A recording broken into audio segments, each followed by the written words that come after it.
Assalamualaikum warahmatullahi wabarakatuh.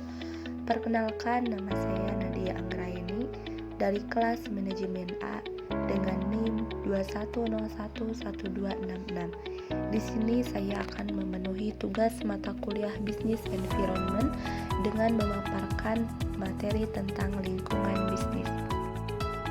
Dalam berbisnis, kita diharuskan untuk mengetahui seluk-beluk mengenai bisnis itu sendiri. Untuk itu, yang pertama adalah pemaparan mengenai pengertian lingkungan bisnis. Lingkungan bisnis adalah segala sesuatu yang mempengaruhi aktivitas bisnis dalam suatu organisasi.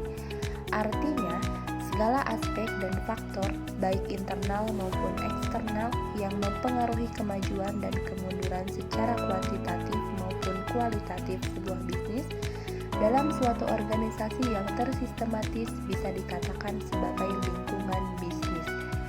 Keterkaitan lingkungan bisnis dengan bisnis adalah keterkaitan dasar yang perlu kita pahami dalam melakukan kegiatan berbisnis.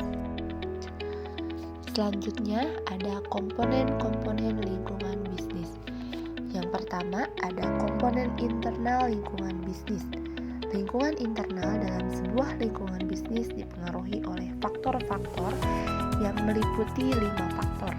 Yang pertama ada man atau tenaga kerja.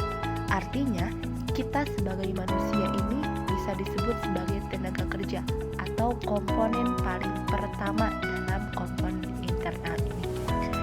Yang kedua ada money atau modal. Yang ketiga material atau bahan baku. Yang keempat mesin atau perlengkapan peralatan produksi.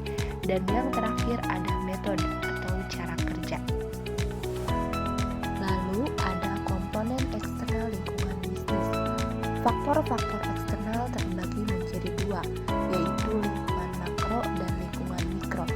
Lingkungan mikro meliputi poin-poin berikut: pemerintah, pemegang saham atau shareholders, kreditor, pesaing, pabrik, perantara, pemasok, dan konsumen.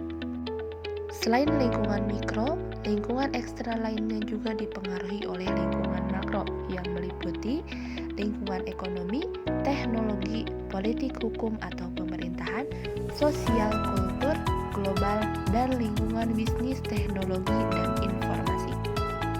Lalu ada sikap pebisnis dalam menyikapi lingkungan bisnis yang semakin dinamis. Yang pertama, pengamatan lingkungan. Pengamatan lingkungan adalah meneliti lingkungan terhadap kejadian atau masalah penting yang mungkin dapat mempengaruhi suatu organisasi. Yang kedua, menerjemahkan faktor-faktor lingkungan. Biasanya, manajer menerjemahkan kejadian dan masalah sebagai ancaman atau keselamatan. Jika menerjemahkan sebagai ancaman, maka ia akan berusaha melakukan suatu langkah-langkah untuk melindungi perusahaan. Jika manajer menerjemahkannya secara kesempatan, maka mereka akan memanfaatkan kejadian tersebut dengan mempertimbangkan strategi alternatif untuk meningkatkan perusahaan. Yang selanjutnya ada menghadapi ancaman dan kesempatan. Setelah pengamatan dan menerjemahkannya sebagai ancaman dan kesempatan, maka manajer melakukan suatu peta keterkaitan atau cognitive maps.